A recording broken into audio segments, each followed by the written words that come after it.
राष्ट्रीय युवा दिवस के अवसर पर विकसित भारत युवा नेता संवाद के तहत 3000 युवा नेताओं से प्रधानमंत्री करेंगे संवाद। भारत मंडपम में आयोजित प्रदर्शनी का किया अवलोकन। सीजीएल परीक्षा में कथित गड़बड़ी को लेकर सीआईडी को मिली 40 शिकायतें। डीजीपी अनुराग गुप्ता ने दिए जांच के आदेश।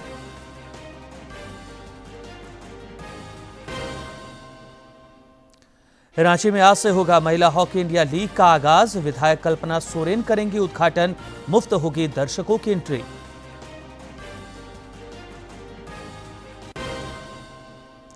और पहाड़ों से आने वाली ठंडी हवा से कांप रहा झारखंड। अधिकांश जिलों का पारा 10 डिग्री से नीचे। मौसम विभाग के अनुसार आज से बादल छाने के आसार। ठंड से थोड़ी राहत की उम्मीद।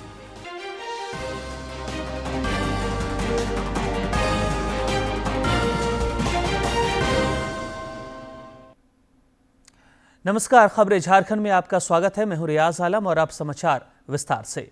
राष्ट्रीय युवा दिवस के मौके पर आज झारखंड समेत देश भर में कई कार्यक्रमों का आयोजन हो रहा है। प्रधानमंत्री नरेंद्र मोदी आज नई दिल्ली के भारत मंडपम में राष्ट्रीय युवा दिवस पर आयोजित विकसित भारत युवा नेता संवाद में हिस्सा ले रहे हैं। वे देश के 3000 युवा नेताओं से संवाद भी करेंगे। श्री मोदी ने विकसित भारत युवा नेता संवाद से जुड़ी प्रदर्शनी का भी अवलोकन किया। गौरतलब है कि राष्ट्रीय युवा दिवस प्रत्येक वर्ष 12 जनवरी को महान आध्यात्मिक नेता, दार्शनिक और विचारक स्वामी विवेकानंद की जयंती की स्मृति में मनाया जाता है।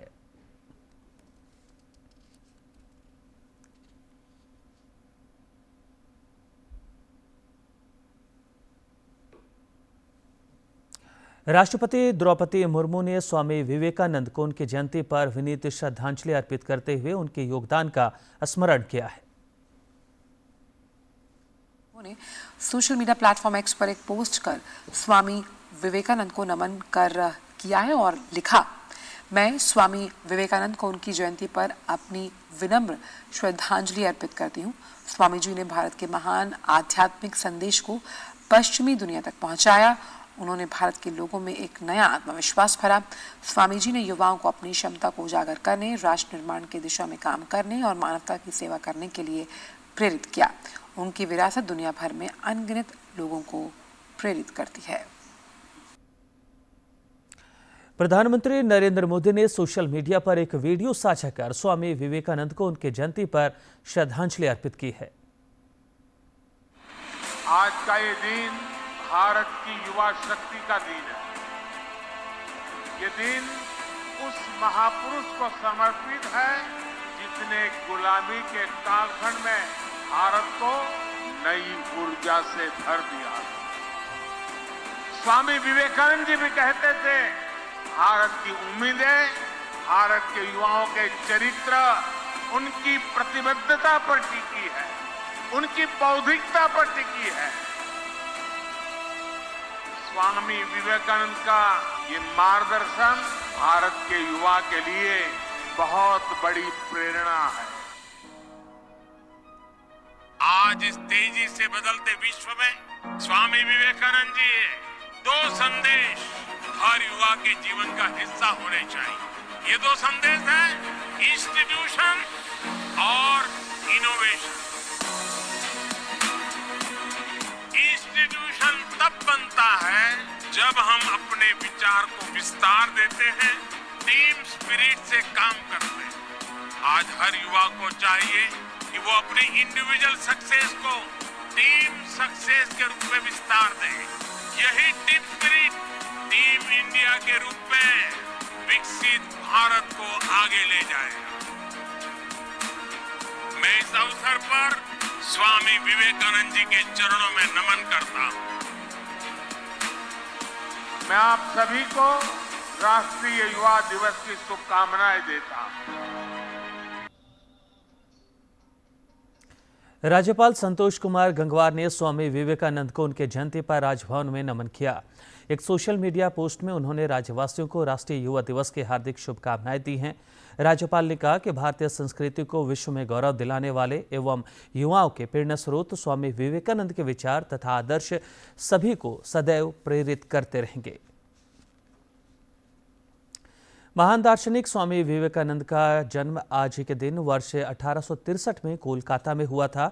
उनके विचार और आदर्श आज भी सभी के लिए प्रेरणा स्रोत बने हुए हैं। उनकी जीवनी पर देखिए ये खास रिपोर्ट। देश के महान संत, दार्शनिक और करोड़ों युवाओं के प्रेरणा स्रोत स्वामी विवेकानंद का जन्म 12 जनवरी 1863 में कोलकाता के मशहूर वकील विश्वनाथ दत्त के घर हुआ। उनकी माता का नाम भुवनेश्वरी देवी था। नामकरण के समय स्वामी जी का नाम नरेंद्रनाथ दत्त रखा गया।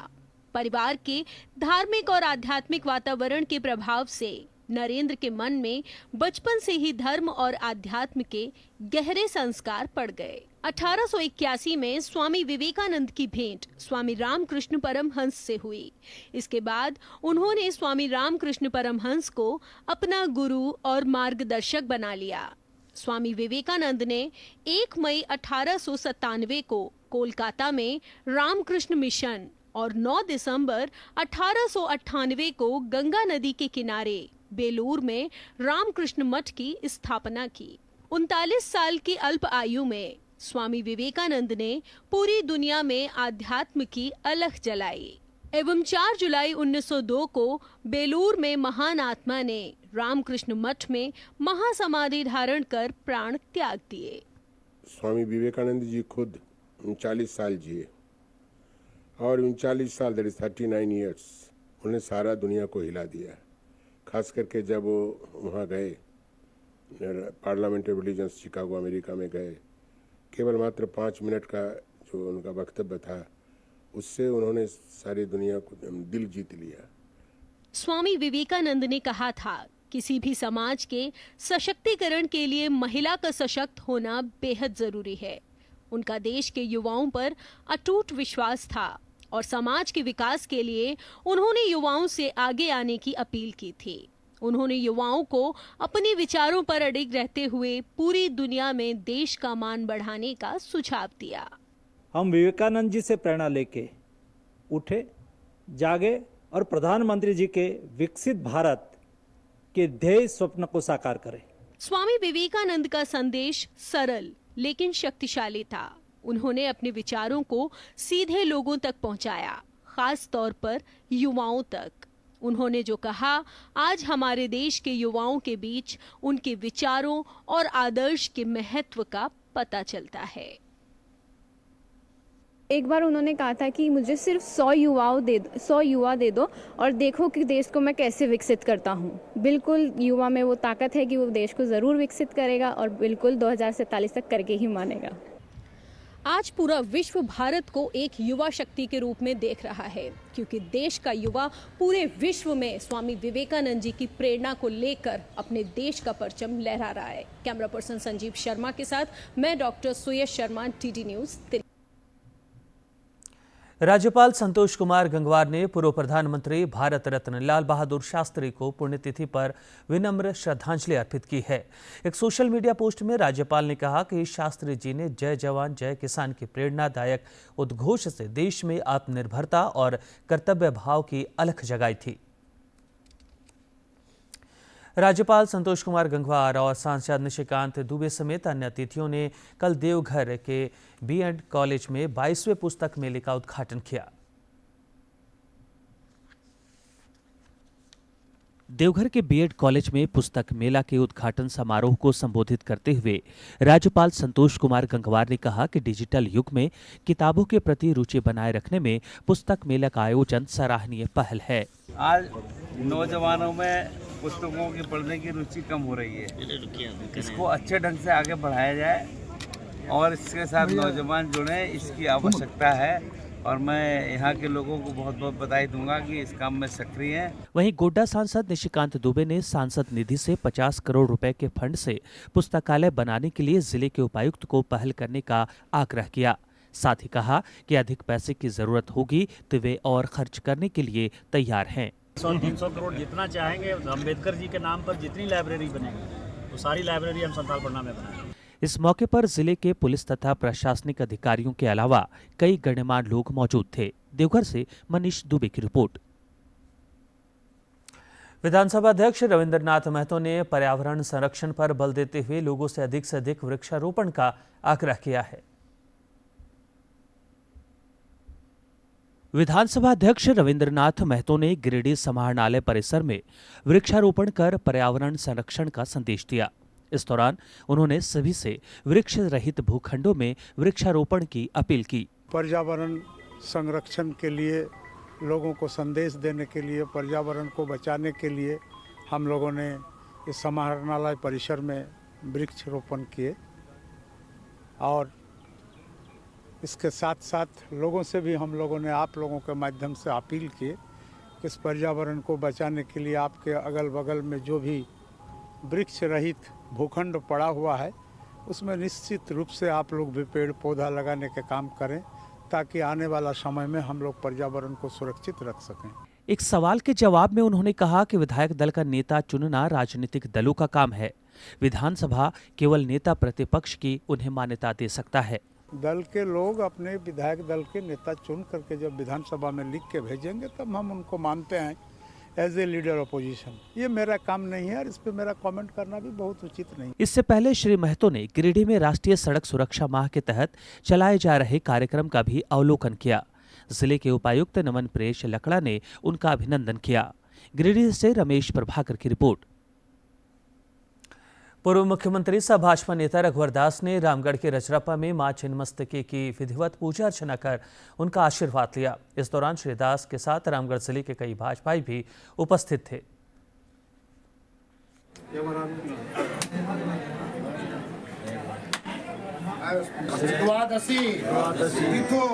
भगवती छिन्नमस्तिका माँ का मैं आशीर्वाद लेने आया था कि माँ इतनी शक्ति दे कि हम झारखंड की गरीब जनता की सेवा कर सके। माँ ने हमेशा हमें आशीर्वाद दिया और माँ के आशीर्वाद से ही एक सामान्य कार्यकर्ता जो किसी भी राजनीतिक दल के लिए या किसी भी नेता के लिए जो सम्मान पद चाहे मुख्यमंत्री हो चाहे महामहिम राज्यपाल, माँ के कृपा से मुझे प्राप्त हुआ। अब माँ से यही इच्छा है कि झारखंड की गरीब जनता की सेवा करना। सीजीएल परीक्षा में कथित गड़बड़ी को लेकर सीआईटी को 40 शिकायतें मिली हैं। पुलिस महानिदेशक अनुराग गुप्ता ने शिकायतों के निराकरण के लिए एसआईटी को जांच के निर्देश दिए हैं। उन्होंने बताया कि सभी शिकायतों की गहराई से जांच की जाएगी, उसके बाद आगे की कार्रवाई को लेकर निर्णय लिया जाएगा। रांची में आज से एचआईएल महिला हॉकी इंडिया लीग का आगाज होने जा रहा है। मोराबादी स्थित मरंगोम के जयपाल सिंह मुंडा एस्ट्रोटर्फ स्टेडियम में विधायक कल्पना सोरेन प्रतियोगिता का उद्घाटन करेंगी। 13 दिनों तक चलने वाली महिला हॉकी इंडिया लीग में 4 टीमों के बीच कड़ा मुकाबला देखने को मिलेगा।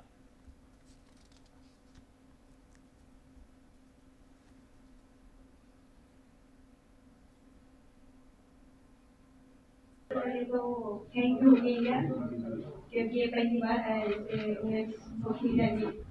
तो हम बहुत ज़्यादा एक्साइटेड हैं पूरी टीम में। और हमारी टीम तो है ही क्योंकि ये पहली बार है। और सभी से बताऊँ, मैं तो बहुत ज़्यादा एक्साइटेड हूँ क्योंकि जैसे बाहर वालों के साथ एक मैच खेलना अलग ही एक होता है कि आपकी अपना बाहर वालों के साथ एक क्या बोलूं, एक होता है कि हमने भी उन टीम के साथ खेला है और उनका क्या प्लस पॉइंट है, क्या माइनस पॉइंट है, वो हमें अभी जानने का मौका मिल रहा है। तो ये बहुत बड़ी। रांची के मोराबादी में आज से आयोजित होने वाले एचआईएल महिला हॉकी इंडिया लीग के सफल आयोजन को लेकर रांची के उपायुक्त मंजुनाथ भजंत्री ने देर शाम बैठक की। इस दौरान उन्होंने तैयारियों की समीक्षा करते हुए पदाधिकारियों को आवश्यक दिशा निर्देश दिए।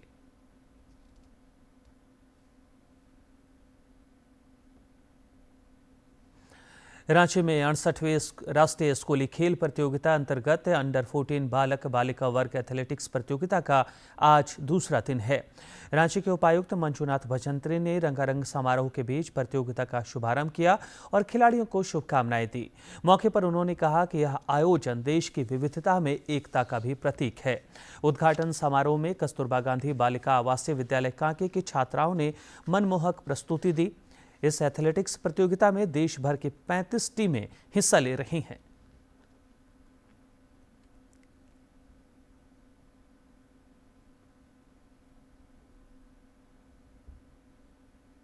झारखंड आप सभी लोग जानते हैं कि यहाँ खेल कर टैलेंट छुपा हुआ है और इसमें प्लेटफॉर्म हम देते जा रहे हैं और ये लोग बहुत अच्छे काम कर रहे हैं। और इसी तरह हम लोग एक नेशनल लेवल की कंपटीशन जो है यहाँ आयोजन जब करते हैं तो हम सभी लोगों को बहुत खुशी महसूस होती है। इंग्लैंड के खिलाफ 5 मैचों की T20 श्रृंखला के लिए 15 सदस्यीय भारतीय दल की घोषणा कर दी गई है। सूर्य कुमार यादव कप्तान होंगे जबकि अक्षर पटेल उप कप्तान बनाए गए हैं। टीम में संजू सैमसन, अभिषेक शर्मा, तिलक वर्मा, हार्दिक पांड्या, रिंकू सिंह, नीतीश कुमार रेड्डी, हर्षित राणा, अर्शदीप सिंह, मोहम्मद शमी, वरुण चक्रवर्ती, रवि बिश्नोई, वाशिंगटन सुंदर, ध्रुव जुरैल को शामिल किया गया है। भारत और इंग्लैंड के बीच पहला T20 मुकाबला 22 जनवरी को कोलकाता में खेला जाएगा। पलामू में टीबी रोगियों के लिए पोषक आहार जुटाने के लिए यक्ष्मा पदाधिकारी भिक्षाटन करेंगे। जिला यक्ष्मा पदाधिकारी डॉक्टर अनिल श्रीवास्तव ने डाल्टनगंज में पत्रकारों को जानकारी देते हुए बताया कि जिले के 2208 टीबी मरीजों को पोषक आहार नहीं मिल पा रहा है। उनके पास भी कोई ऐसा फंड नहीं है जिससे इन्हें पोषक आहार दिया जा सके। ऐसे में पोषक आहार जुटाने के लिए भिक्षाटन किया जाएगा और प्रमुख जगहों पर डोनेशन बॉक्स रखे जाएंगे। उन्होंने लोगों से पलामू जिले को टीबी रोग से मुक्त करने में सहयोग का आग्रह किया है। जिला यक्ष्मा पदाधिकारी ने आंकड़ों का हवाला देते हुए कहा कि पलामू में टीबी रोगियों की संख्या कम हुई है। हमारा लक्ष्य 36,735 लोगों को करना था। लक्ष्य से ज्यादा 112% हमने जांच किया है। हमको जब 36,735 जो हम जांच करते तो हमारा लक्ष्य लगता था कि 4800% मिलेगा, लेकिन उतना जांच करने के बाद भी हमको केवल 3,984 पेशेंट ही मिले हैं, जो कि 83% हम जो टारगेट रखे हुए थे उससे कम मिले हैं, मतलब पेशेंट है। कल से प्रयागराज में महाकुंभ शुरू हो रहा है जो 27 फरवरी तक चलेगा। केंद्रीय संस्कृति और पर्यटन मंत्री गजेंद्र सिंह शेखावत आज प्रयागराज के महाकुंभ नगर में स्थित महाकुंभ कलाग्राम का उद्घाटन करेंगे। यह अद्वितीय सांस्कृतिक केंद्र महाकुंभ की गौरवमयी धरोहर और उसके आध्यात्मिक सार को जीवंत रूप में प्रस्तुत करेगा।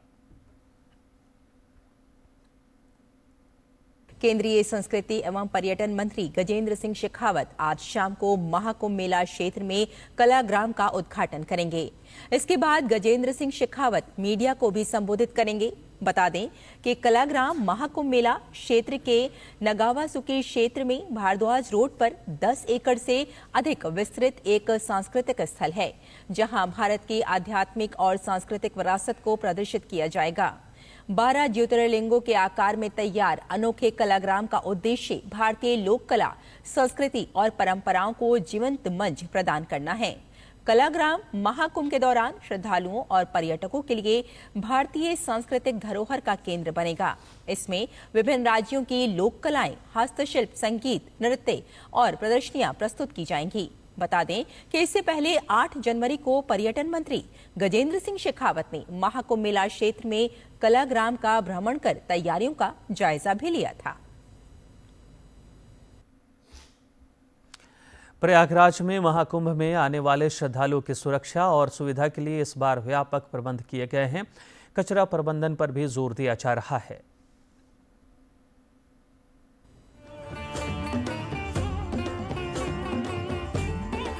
महाकुंभ में स्वच्छता प्रबंधन के विशेष उपाय किए जा रहे हैं, जिसके तहत आधुनिक तकनीक और पारंपरिक तरीकों से महाकुंभ के मेला क्षेत्र को साफ और स्वच्छ रखा जा रहा है। मेला क्षेत्र में 12,000 फाइबर रीइंफोर्स्ड प्लास्टिक टॉयलेट्स का निर्माण किया गया है, जो सेप्टिक टैंकों से लैस हैं। इसके साथ ही 16,100 प्री फैब्रिकेटेड स्टील टॉयलेट्स बनाए गए हैं, जिनमें सोख्ता गड्ढों की सुविधा है। ये टॉयलेट्स पर्यावरण अनुकूल दृष्टिकोण को बढ़ावा देने के साथ साथ स्वच्छता भी सुनिश्चित करेंगे। मेला क्षेत्र में कचरे के प्रभावी प्रबंधन के लिए 20,000 कचरा डिब्बे लगाए गए हैं, जो स्रोत पर ही कचरे को अलग करने में मदद करेंगे। इस प्रक्रिया से पुनर्उपयोग और पुनर्चक्रण को बढ़ावा मिलेगा। कचरा संग्रहण और निष्पादन को अधिक सुचारू बनाने के लिए 37.75 लाख लाइनर बैग का उपयोग सुनिश्चित किया गया है। सुबह 6 बजे जो है वो अखाड़ों में अंदर जो गंदगी रहती है उसको निकालते हैं हमारे लेबर, जो रेजा जो सफाई कर्मी हैं वो जो है सुबह 6 बजे से लेकर के और 2 बजे तक भर में पूरा साफ कर देते हैं, झाड़ू लगा देते हैं। उसके बाद उसको टिपर पर जो गाड़ी है टिपर पर लाद दिया जाता है, वो चला जाता है कंपैक्टर पे। हम सोचते हैं कि यहाँ से लोग जो भी जाएं, जो श्रद्धालु जाएं, वो ये कहें कि हाँ प्रयागराज की पावन धरती साफ सुथरी थी। धर्म और आस्था के साथ ही इस महाकुंभ के जरिए पूरी दुनिया को स्वच्छता का संदेश भी दिया जा रहा है। ऐसे तमाम प्रयास किए जा रहे हैं जिनसे यहां आने वाले हर श्रद्धालुओं को स्वच्छता का अनुभव हो और उनके जरिए पूरे देश और दुनिया में स्वच्छता का संदेश भी जाए। स्वच्छता को बनाए रखने में सरकार भी कोई कोर कसर नहीं छोड़ रही, ताकि जो भी महाकुंभ में आए उसे महाकुंभ की धरती पूरी तरह साफ सुथरी मिले। इसका एक यह भी संदेश है कि अगर इतने बड़े महाकुंभ में जहां करोड़ों लोग आ रहे हैं उसको साफ रखा जा सकता है, तो आप अपने आसपास भी सफाई रख सकते हैं। सरकार के यही है कि बस साफ सफाई की व्यवस्था अच्छे से रखनी है, मतलब कोई गंदगी न होने पर श्रद्धालुओं को कोई दिक्कत नहीं होनी चाहिए। स्वच्छता और सुव्यवस्थित अपशिष्ट प्रबंधन प्रणाली मेला क्षेत्र को स्वच्छ और पर्यावरण अनुकूल बनाएगी। महाकुंभ 2025 के लिए अपनाई गई ये रणनीतियां न केवल स्वच्छता के उच्च मानक स्थापित करेंगी, बल्कि पर्यावरणीय स्थिरता के प्रति देश की प्रतिबद्धता को भी दर्शाएंगी। जो लोग आए यहाँ सरकार का स्पष्ट निर्देश है कि गंदगी न दिखे और यहाँ से एक संदेश लेकर जाएं कि अगर इतने बड़े महाकुंभ स्थल में सफाई की जा सकती तो कहीं भी साफ रखा जा सकता है। ये संदेश भी लोगों के लिए है। कुंभ की धरती से तमाम संदेश हैं, लेकिन स्वच्छता का भी एक संदेश है। कैमरामैन विवेक कश्यप के साथ ramen Singh, DD news, Mahakumbh Prayagraj. ISRO एक और कीर्तिमान गढ़ने के करीब है। स्पेडेक्स मिशन के तहत डेटा एनालिसिस के बाद इसरो द्वारा डॉकिंग की प्रक्रिया पूरी की जाएगी। आगे बढ़ा, फिर उपग्रहों को सुरक्षित दूरी पर वापस ले जाया गया। इसरो ने कहा कि STX-01 चेंजर, STX-02 टारगेट उपग्रह अच्छी स्थिति में है और डॉकिंग के लिए करीब आ रहे हैं।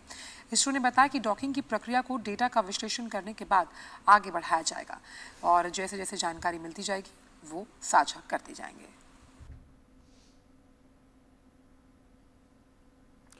पहाड़ों से आने वाली ठंडी हवा से समूचा राज्य कांप रहा है। अधिकांश जिलों का पारा 10 डिग्री से नीचे पहुंच गया है। राहत की बात यह है कि राज्य में अगले 2 दिनों के दौरान ठंड में थोड़ी कमी आने की संभावना है। रांची स्थित मौसम विज्ञान केंद्र के वैज्ञानिक अभिषेक आनंद ने बताया कि न्यूनतम तापमान में 2 से 4 डिग्री सेल्सियस तक की वृद्धि हो सकती है। आगामी 17 जनवरी तक आकाश में आंशिक रूप से बादल के छाए रहने और सुबह के समय कुहासा छाए रहने का पूर्वानुमान है।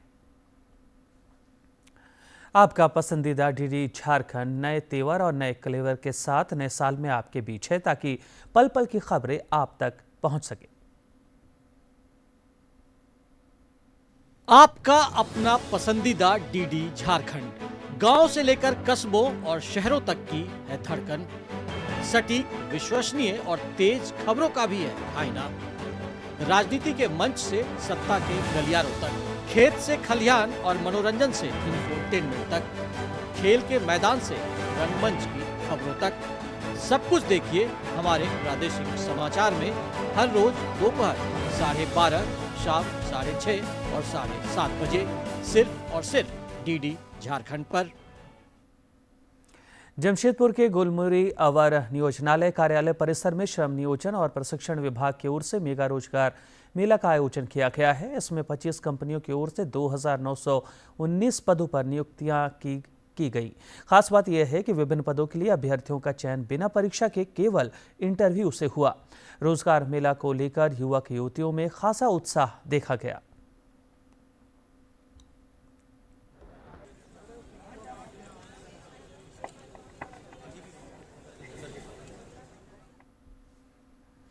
रामगढ़ के कुचू थाना क्षेत्र अंतर्गत मुरपा में चरही पुलिस ने मुठभेड़ में कल देर शाम एक अपराधी को मार गिराया।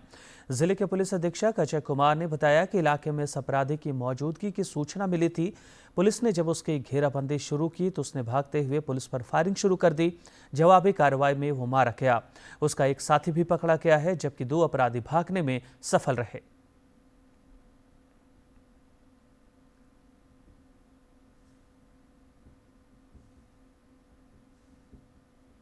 अपराध कर्मी थे, जिसमें कि एक अपराध कर्मी एनकाउंटर में मारा गया, एक अपराध कर्मी गिरफ्तार की गई है और 1-2 अपराध कर्मी भागने में सफल रहा। अभी जो व्यक्ति एनकाउंटर में मारा गया है उसका नाम आलोक उर्फ राहुल तुरी है, जो कि रामगढ़, हजारीबाग और इस पूरे एरिया का आतंक का पर्याय बना हुआ था। उस पे 20-25 से अधिक मामले दर्ज हैं। वो टीपीसी संगठन से बिलोंग करता है। हम लोग उसकी पहचान अभी औपचारिक रूप से पहचान हम लोग अभी कर रहे हैं।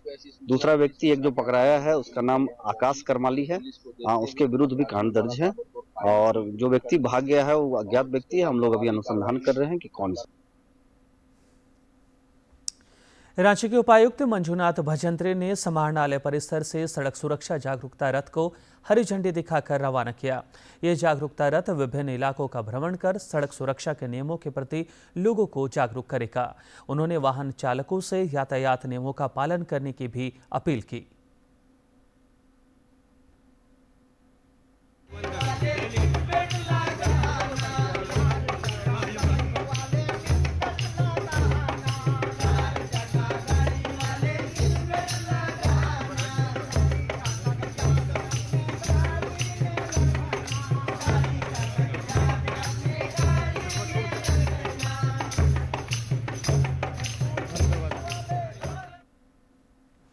रांची के उपायुक्त मंजुनाथ भजंत्री ने मोराबादी मैदान में आयोजित होने वाले गणतंत्र दिवस समारोह की तैयारियों को लेकर बैठक की और संबंधित अधिकारियों को जरूरी निर्देश तथा सुझाव दिए।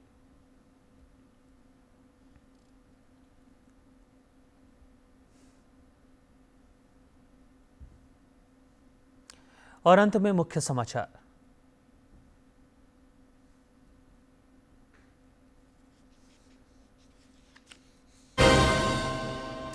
राष्ट्रीय युवा दिवस के अवसर पर विकसित भारत युवा नेता संवाद के तहत 3000 युवा नेताओं से प्रधानमंत्री करेंगे संवाद।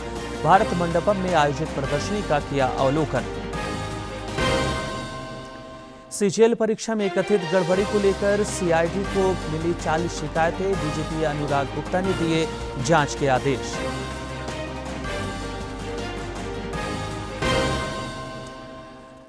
रांची में आज से होगा महिला हॉकी इंडिया लीग का आगाज। विधायक कल्पना सोरेन करेंगे उद्घाटन। मुफ्त होगी दर्शकों की एंट्री।